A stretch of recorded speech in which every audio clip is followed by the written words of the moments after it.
Sa iba pang balita, muling ipinaalala ng pamunuan ng City Health Office 2 ang kahalagahan ng kalinisan ng kapaligiran. Ito ay matapos makapagtala ng 38 dengue cases sa East Tabacal at Forest Region kung saan 13 ang suspected cases, 12 naman ang probable cases at 13 kaso ang kumpirmado. Sa naging panayam ng IFM News Team kay Dr. Mary Christine Puruganan, ibinahagi nito na nangunguna sa may pinakamaraming kaso ng dengue ang Barangay Gapal at sumunod naman ang Barangay San Luis na may 5 dengue cases.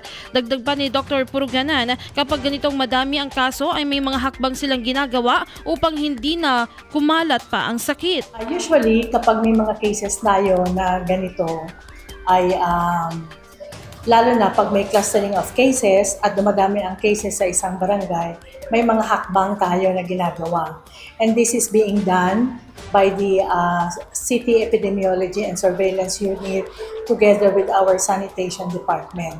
So initially ay nag-investigate sila kung saan yung mga cases at yung sa ating field assistance workers ay nagkaroon sila ng larva survey.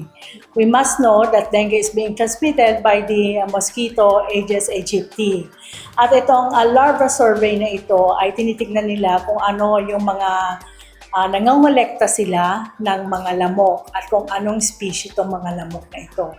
May mga criteria na sinusunod ang Department of Health para po ma-determine kung high risk or low risk ang isang area. Dagdag pa nito ang kalinisan ng effective na preventive measure ng dengue. The campaign of cleanliness, proper hygiene, kasi ito po yung pinaka-cost effective ng pag-prevent ng dengue. Kailangan po malinis ang lugar, yung mga pinamamahayan ng mga lamok, mga stagnant water, ay kailangan ay matanggal yung mga ganyang mga bagay sa isang lugar. At nagkaroon ng search and destroy din ang ating mga health workers kasama ang mga opisyales ng mga barangay para po talagang makita na talagang o maiwanan yung lugar na yun na malinis. Samantala, hinikayat ni Dr. Puruganan ang mga residente sa East Tabacal at Forest Region na makiisa sa paglilinis ng kanilang paligid at lumahok sa mga ginagawang immunization program ng kanilang opisina. Yes, ang pinakamagandang mensahe po pa rin ay linis ng kapaligiran. We keep ourselves healthy also dito.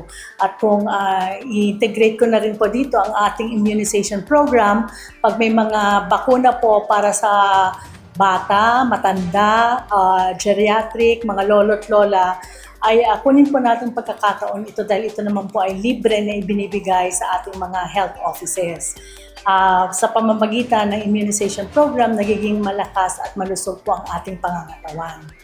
Maglinis po tayo ng ating paligid at puksain po natin yung mga yung mga lamok at linisin natin yung mga pinamamahayan po ng ating lamok. Because ngayon, hindi na lang pang rainy season ng dengue, whole year round na po na may dengue po. Ito ang mensahe ni Dr. Puruganan.